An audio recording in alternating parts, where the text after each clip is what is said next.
Well, we had to go out for a daily run today, or daily, bi-monthly, twice a month, to Walmart today, and did some different things. Let's see, went to Walmart, then went to Save a Lot to get some food. And what else did we do? Oh, speaking of that, I want to get that oil out of that truck. So we went to Walmart, got the, you know, the regular stuff, the motor oil, the cottage cheese that we eat for snacks each night, and just, you know, those little things. And then we went over to Save a Lot. And then we got back into this town and went to Dollar General because I need to try to find a cheap alternative for a cleaning solution for my ultrasonic cleaner for carburetors. The stuff that you buy online is like 40 bucks.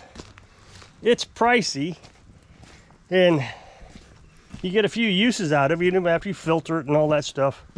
It gets dirty, and then you have to replace it.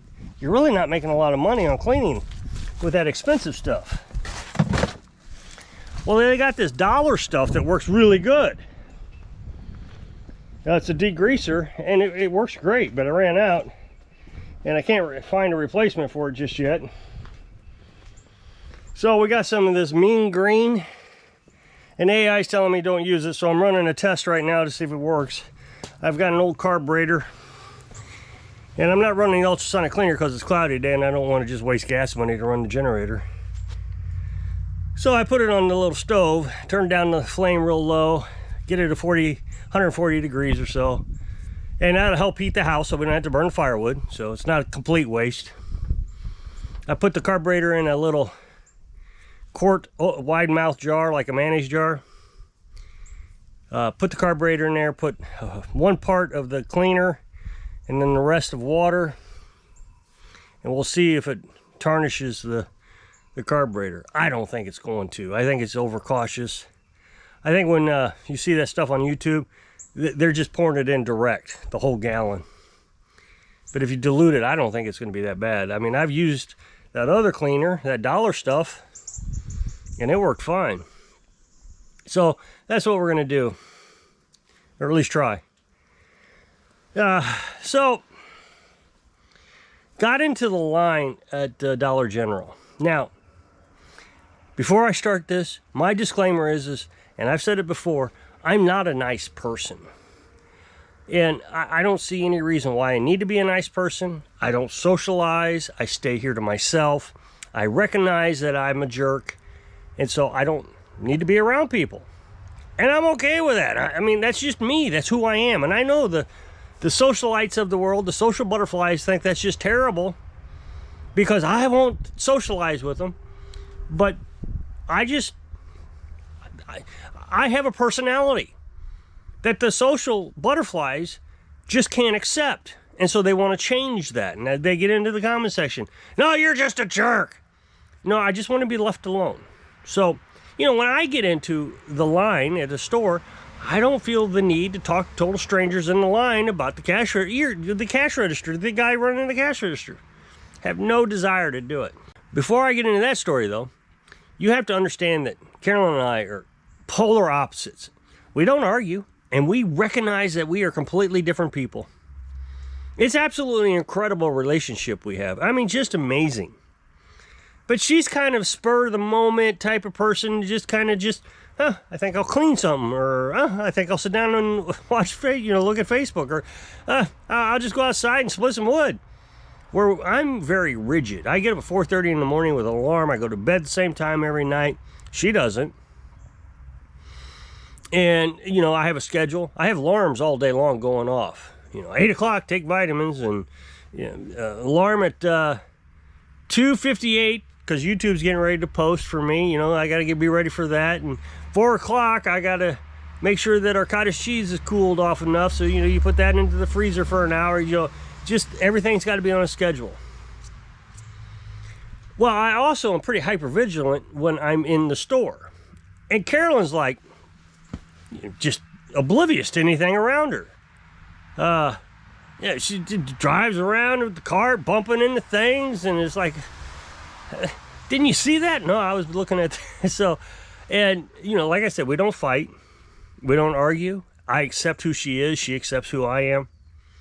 But I have tried really hard to get her to understand that when I say move or go or let's get out of here or come with me, that she really needs to respond to that. And she just has a hard time doing that. And I have to accept it. I just have to accept that's who she is. I'm hyper vigilant and she's like, everything's fine. So, you know, there's just no programming that. You know, she's 64 years old and she's survived this long doing what she's doing. So I can't argue with that. But me, on the other hand, you know, I've got to have, and the other thing is my right eye went bad. So for me to be hyper vigilant and have a bad eye, you know, and I know the social butterflies are all going to say, well, just stop being so vigilant. It's not that big of a deal. You act like the whole world's... It's a personality trait. It's not something I've trained myself to do. I didn't go to the academy to figure this out. It's who I am. And you don't just stop. Here's the thing. If I said, you need to stop being a social butterfly and lock yourself in the house like I do, that's the normal thing, you would think I was nuts. Well, then I can say you're nuts for thinking that I can just change my behavior just as easily as you should be able to change your behavior. But social butterflies just don't see it that way. They see everything as it's got to be their way. I'm social, so therefore you have to be social. Scientists say that we are social beings. No, they're liars is what they are, because they don't look at a whole genetic strand of things. Instead, they just call them defects. So, yeah, I kind of went off on a rant there. But anyway, I was standing in a line at the Dollar General. Now, the line is kind of L-shaped. It goes in and then curves along the counter. So, how do I explain this so it makes sense? I guess I could say it was like this. So, pretend this is the counter. It's a long counter.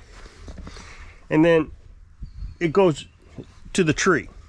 Now, behind me is an opening. They have a display right here. So imagine the dirt patch is a display, the tree is the exit, and then there's an exit here. But nobody uses this exit because it goes right into a wall. Not an exit, an entrance, excuse me. So they all come in here and then walk up to the cash register, which is going to be over here. So I'm standing here waiting in line. There's two people ahead of us. One at the cash register and one behind them. Then there's us. Now there's two express lanes, but they shut those down a couple of years ago because people kept stealing things, so they don't use them anymore. They remodeled the whole shop to have them, but they don't use them. I mean, they may have used them for a year and then they just stopped. So there's one cash register. So me being who I am, I don't talk to anybody. I just kind of look at the, you know, maybe I'll pick something in the aisle. And I'm always scanning. Now remember, my right side is bad. So I'm standing here and there's nothing going on over here. But occasionally somebody come in from the back room and I'll have to turn my whole head to figure out what's going on over here. But over here, I'm kind of okay. Now Carolyn is on my left shoulder here, just behind me. So, I mean, I have to kind of turn to see her just a little bit. So that's all well and good. So she's just right here. Well, this guy walks up behind her and gets in real close to her. I mean, uncomfortably close to her backside. And I look at him kind of like, what are you doing? I mean, I don't even stand that close to Carolyn in public. You know, that's just, that was a very uncomfortable position to be in. And he says something, and I didn't hear him.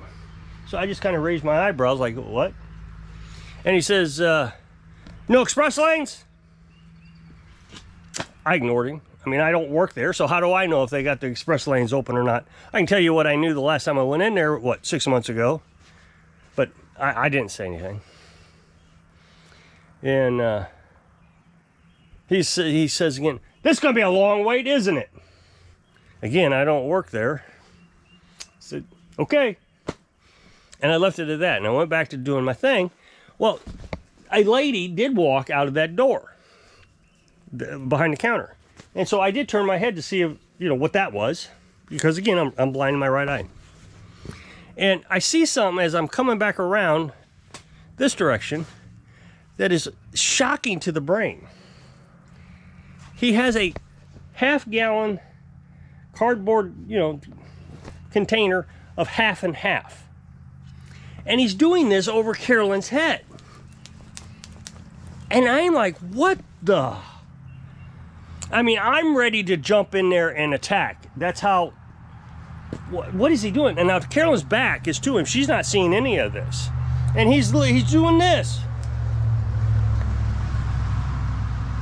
And I said, do you need up here? No, I don't need up here. And he smiles at me. Like, what are you gonna do about it, buddy? So, again, remember, Carolyn doesn't follow my instructions when there's an emergency. I back out. I said, you go ahead and get in front. And I walk back around the display here, and I come up behind him, and I realize Carolyn has not followed me. She's still there. I said, come on, Carolyn. Because she has not seen what's going on. And he says, what's your problem? I don't need up there. I said, I'm not going to have you swinging your fist behind my wife's head. That took the threat off of her and put it squarely on me where it needed to be, because I knew Carolyn wasn't grasping what was going on. She is way behind on the curve on this. So now his full attention is on me. I'm like, all right. So Carolyn finally realizes I want her out of there. I said, come on, Carolyn. And she finally comes back around behind me. Well, she's embarrassed because she doesn't know what's going on. She thinks I'm just causing a scene.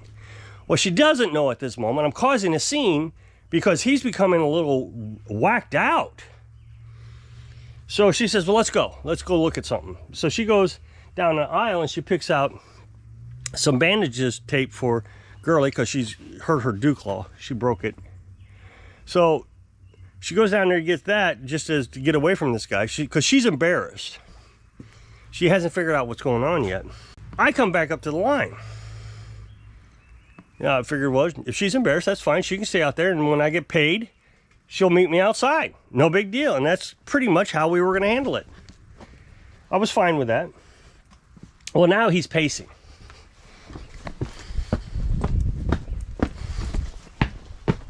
Just stomping his feet and pacing, just like this. Okay, what's going on here? Now, this guy's up in his, at least close to 60s, somewhere around there. So he's getting aggravated because the line is so long. And he finally gets up to the counter and he says, what, did everybody decide to go grocery shopping today at the Dollar General? Yeah, you got the mom and pop store over there and you got Dollar General. That's all there is around here. So I would imagine he's probably from Kansas City and he's out here for the, the spring break or the whatever there is this time of the year. St. Patrick's Day, I don't know what it is. So, the guy behind the counter doesn't say anything. And the guy looks at me again because now I'm behind him. And he gives me that dirty look. So, guy says, okay, and it was just, remember, a half-gallon carton of half and half. That's all it was. So, what is it? $4? I mean, there was no money involved. And he puts his card into the machine, types in the password, and I saw the look on the cashier's face. Like, oh! And I thought, uh-oh, this guy's in trouble. And he says, sir, that's a fraudulent card. What? Fraudulent? So he takes out, I got another one here. He sticks it in and hits his password. And I saw it again, cashier's face. Sir, this is a fraudulent card too. And I'm thinking, call 911, call 911. And that can't be fraudulent too. What are you talking about? So he pulls out another card, jams it in the machine, hits the numbers. And I'm pretty certain it's 3 different cards. I really do. There's the cashier again. Sir, that card's fraudulent also. oh, this is ridiculous. What is going on here? So he pulls out a fourth card and he puts it in the machine, types in his password, and it works this time. And he shoves the last card, because he's put the new card into the one that was accepted, into his wallet, and he takes out another card. He says, see, I just got this card. Shows it to the cashier. The bank must have messed up. So the cashier was pretty polite. I mean, I'd have been a lot more rude. Yeah, you might want to call the bank when you get home. I'd have been like, well, I'm going to call the police now. I mean, I know what I would have said. Because I'm sure the cash register was just screaming, call the police, call the police. So, I don't know. It was just a weird experience, the whole thing. Yeah, so much so I came back and asked AI, was this guy insane? And, of course, AI thought it was pretty weird behavior, too. It was weird, so. But I was glad I was able to get his attention off Carolyn. I don't know what that was all about. Him throwing that, doing that over her head, and then grinning about it. I thought, oh boy. I mean, I don't know if the guy thought that she was a separate customer from me, didn't realize we were together, and he was annoyed with the women in the line with all the stuff. I don't know. Carolyn didn't have anything in her hand. I had the tape and cleaner. That's all I had. So, I don't know. Be careful out there. Carry your pepper spray.